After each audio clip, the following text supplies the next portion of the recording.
সে আল্লাহর ব্যাপারে মারাত্মক কথা বলছে, তাই থাপ্পড় দিচ্ছে। কি বলছে আল্লাহর ব্যাপারে? হুজুর সে বলছে কর্জে হাসানার কথা যখন আপনি চিঠিতে লেখছেন, এটা তাকে শোনানোর পর সে বলছে আল্লাহ কর্জে হাসানা চাইছে, তাহলে কি আল্লাহ গরিব আর আমরা হলাম ধনী? এই বেয়াদবিমূলক কথা বলছে। ইহুদির নবী বললেন তুমি এটা কেন বললে? ইহুদি বলতেছে মা কুলতু জালিকা, এই জাতীয় কোনো কথা আমি বলিই নেই। তাহলে আবু বকর সিদ্দিক রাদিয়াল্লাহু তাআলা আনহু বলছে আর ইহুদি বলে নাই থাপ্পড়। কারণ ঘটনা কি হলো? সাক্ষী নাই। সকলকে কিয়ামতের ময়দানে তাদের প্রাপ্য পরিপূর্ণভাবে বুঝিয়ে দেওয়া হবে। এই 5টি বিষয়ে মৌলিক আলোচনা সূরা আলী ইমরানের 180 থেকে 185 নম্বর এই 6 আয়াতের মধ্যে মৌলিক 5টি বিষয় আল্লাহ আলোচনা করেছেন। 180 নম্বর আয়াতে আল্লাহ বলেন ওয়ালা ইয়াহসাবান্নাল্লাযীনা ইয়াবখালুনা বিমা আতাহুমুল্লাহু মিন ফাদলিহি হুয়া খায়রাল লাহুম বাল হুয়া শাররুল লাহুম। আল্লাহ যাদেরকে সম্পদ দান করেছেন, এই সম্পদ খরচ করতে যারা কৃপণতা করে, উদ্দেশ্য হলো যারা যাকাত দিতে কৃপণতা করে, যাকাত আদায়ে যারা কৃপণতা করে, তারা যেন এটা মনে না করে যে আমি কৃপণতা করে যে যাকাত দিলাম না, এটা আমার জন্য কল্যাণ, আমি বেঁচে গেলাম। হুজুররা বুঝতে পারে না আমি যে যাকাত না দিয়েও এলাকায় ঘুরে ফিরে যদি এরকম মনে করে যে আমি যাকাত দিলাম না, আমি বেঁচে গেলাম, এটা আমার জন্য কল্যাণ। আচ্ছা মনে করেন কোন আলেম জানলো না বা এলাকাবাসী জানলো না আপনি যাকাত দেন নাই, কিন্তু যাকাত ফরজ, এটা ফরজটা করেছেন কি? তো আপনি যাকাত দেন বা না দেন এতে হুজুরের কি সম্পর্ক? তো আল্লাহ বলেন যারা যাকাত না দেয় তারা যেন এটা মনে না করে যে এটাই আমার জন্য কল্যাণ। আল্লাহ বলেন এটা তাদের জন্য অকল্যাণ, বাল হুয়া শাররুল লাহুম, বরং এটা তাদের জন্য অকল্যাণ। সায়ুতাওয়াকুনা মা বাখিলু বিহি ইয়াউমাল কিয়ামাহ,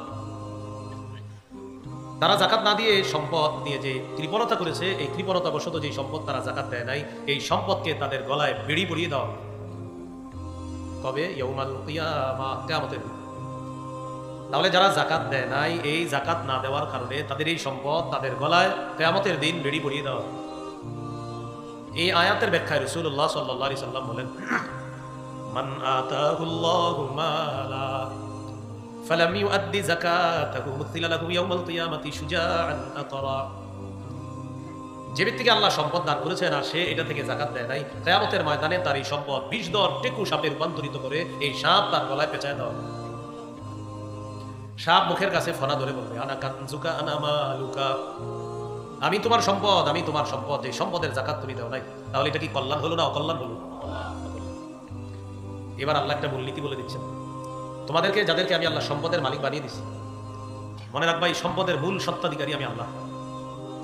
আমরা বইয়ের মধ্যে লিখি সর্বসত্য সংরক্ষিত, এই বইয়ের সত্ত্বাধিকারী প্রকাশক বা এক একজনের নাম লিখে দিই আমরা। আল্লাহ তাআলা বলেন ওয়ালিল্লাহি মিরাসুস সামাওয়াতি ওয়াল আরদ, আসমান জমিনের সত্ত্বাধিকারী একমাত্র আল্লাহ। তাহলে সম্পদ যা দিয়েছেন আল্লাহ, এগুলো কার সব? ওয়াল্লাহু বিমা তা'মালুনা খাবীর, তোমরা যা করো তোমাদের কর্মকাণ্ড সম্পর্কে আল্লাহ সম্যক অবগত, সব আল্লাহ জানেন। এই হলো 180 নম্বর আয়াত।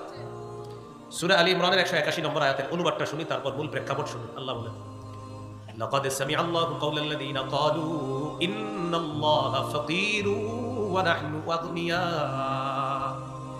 লাকাদ সামিআল্লাহ, অবশ্যই আল্লাহ শুনেছেন, কাওলাল্লাযীনা ক্বালু, ওই সমস্ত মানুষদের কথা যারা বলে ইন্নাল্লাহা ফাকীরু ওয়া নাহনু আগনিয়া, নিশ্চয় আল্লাহ দরিদ্র আর আমরা হলাম ধনী। বলি নাউযুবিল্লাহ। তাহলে নিশ্চয়ই আল্লাহ তাদের কথা শুনেছেন যারা বলে আল্লাহ দরিদ্র আমরা হলাম ধনী, আল্লাহ তাদের কথা শুনেছেন। এই আয়াত কেন আল্লাহ নাযিল করলেন? রাসূলুল্লাহ সাল্লাল্লাহু আলাইহি সাল্লাম একটা চিঠি লিখলেন ইহুদিদের কাছে। চিঠির মধ্যে আল্লাহ রাসূল সাল্লাল্লাহু আলাইহি সাল্লাম ইহুদিদেরকে দাওয়াত দিয়েছেন, ইসলাম গ্রহণ করো, নামাজের ব্যাপারে আলোচনা, নামাজের আলোচনার পাশাপাশি এটাও আলোচনা আছে তোমরা আল্লাহকে কর্জে হাসানা দাও, আল্লাহ রাস্তায় দান করো, এটাই আল্লাহকে কর্জে হাসানা দেওয়া, আল্লাহ দ্বিগুণ পুরস্কার দান করো। চিঠি পাঠাইলেন যে সাহাবীর মাধ্যমে, এই সাহাবীর নাম আবু বকর সিদ্দিক রাদিয়াল্লাহু তাআলা। তিনি চিঠি নিয়ে আসেন, আসার পর দেখলেন ইহুদিরা তাদের একটা পাঠশালার মধ্যে বসা, কয়েকজন ইহুদি, তাদের সামনে একজন উস্তাদ বসা, ইহুদিদের আলেম। এই উস্তাদের নাম হলো ফিনহাস। কি নাম? যদিও আপনারা অনেক বাংলা বই পাইতে পারেন নামটা ফাখহাস। কি নাম? ফাখহাস পেতে পারেন। তাফসীর ইবনে কাসীরে ফিনহাস আসছে, আরো অনেকগুলো কিতাবে ফিনহাসই আসছে। আর অনেক বাংলা অনুবাদকের মধ্যে অনুবাদক দেখলাম এটা অনুবাদ করেছে ফাখহাস। তো পাঠশালার মধ্যে বসা ইহুদিরা, তাদের সামনে একজন উস্তাদ বসা, সামনে যিনি বসা তার নাম হলো ফিনহাস, তার সাথে আরেকজন ইহুদিদের বড় আলেম বসা। ওই আলেমের নাম হলো আশিয়া, কেউ লিখেছেন তার নাম উসাইয়া। এই দুইজন বড় বড় আলেম আর সামনে ইহুদিরা বসা। আবু বকর সিদ্দিক রাদিয়াল্লাহু তাআলা চিঠি নিয়ে গেলেন, পৌঁছায়া দিলেন নেতার কাছে। ইহুদিদের যিনি আলেম তিনি বললেন ওটার মধ্যে লেখা ইসলাম গ্রহণের দাওয়া, আর নামাজের কথা আছে, আর বলছে আল্লাহকে কর্জে হাসানা দেও, মানে আল্লাহ রাস্তায় দান করো। ইহুদি আবু বকর সিদ্দিক রাদিয়াল্লাহু তাআলা আনহুকে বলল, দেখছো আল্লাহ আমাদের কাছে কর্জে হাসানা চেয়েছে, আল্লাহ ফকির, আমরা ধনী। বুঝে আসছেন কথা? আবু বকর সিদ্দিক কি করলেন? ফাদরাবা ওয়াজহা ফিনহাস, তার গালে একটা থাপ্পড় বসায় দিয়েছে। ইহুদির গালে থাপ্পড় বসানোর পর আবু বকর সিদ্দিক রাদিয়াল্লাহু তাআলা আনহু বললেন, লাউলাল্লাযী বাইনানা ওয়া বাইনাকুম মিনাল আহদি লাদারাবতু উনুকাকা, আমাদের মাঝে আর তোমাদের মাঝে একটা শান্তি চুক্তি আছে, এই শান্তি চুক্তি যদি না থাকতো আমি আজকে তোমার কল্লাটা উড়াইয়া দিতাম। আমাদের মাঝে আর তোমাদের মাঝে একটা শান্তি চুক্তি আছে, এটা না থাকলে তোমার কাছে গালে দিছি, না থাকলে তোমার গলা উড়াইয়া দিতাম। কি বোঝা গেল? নরম আবু বকর সিদ্দিক রাদিয়াল্লাহু তাআলা গরম হয়ে গেলেন। এখান থেকে বোঝা যায় প্রয়োজনে ইসলামের দুশমন যারা তাদের বিরুদ্ধে গরম হওয়া দোষণীয় নয়, এটা প্রশংসনীয়। এটা কি প্রশংসনীয়? অনেক উলামায়ে কেরাম দেখবেন জোরালো বক্তব্য দেয়, ভাষণ দেয়, হ্যাঁ, তখন অনেকে তাদের এই বক্তব্যের বিরোধিতা করে, ভাষণের বিরোধিতা করে, সঠিক না বিরোধিতা করা না। জালেমের বিরুদ্ধে, মুনাফিকদের বিরুদ্ধে কিছু আলেম থাকা দরকার যারা জোরালো বক্তব্য দিবে, আর জালেমদের অন্তরে কাঁপন সৃষ্টি হবে এরকম কিছু আলেম যুগে যুগে থাকা দরকার, থাকা জরুরি। এটা আসলেই ঠিক, কারণ এই ব্যাপারে দলিল আছে, যেহেতু দলিল আছে তো ঠিক হবেই। সূরা তাহরিমের 9 নম্বর আয়াত, 28 পারা 20 নম্বর পৃষ্ঠা, সূরা তাহরিম 9 নম্বর আয়াতে আল্লাহ বলেন, ইয়া আইয়ুহান নাবিয়্যু জাহিদিল কুফারা ওয়াল মুনাফিকিনা ওয়াগলুজ আলাইহিম, নবী আপনি কাফের আর মুনাফিকদের বিরুদ্ধে লড়াই করেন এবং তাদের বিরুদ্ধে কঠোর হন। বললেন আমাদের নবীর চেয়ে নরম পৃথিবীতে কেউ ছিলেন? তাকে আল্লাহ তাআলা বললেন আপনি কঠোর হন প্রয়োজনে মুনাফিকদের বিরুদ্ধে। আবু বকর সিদ্দিক রাদিয়াল্লাহু তাআলা নরম ইহুদির গলায় গালের মধ্যে থাপ্পড় বসাইছে আর বলছে শান্তি চুক্তি না থাকলে গলাটা উড়াই দিতাম।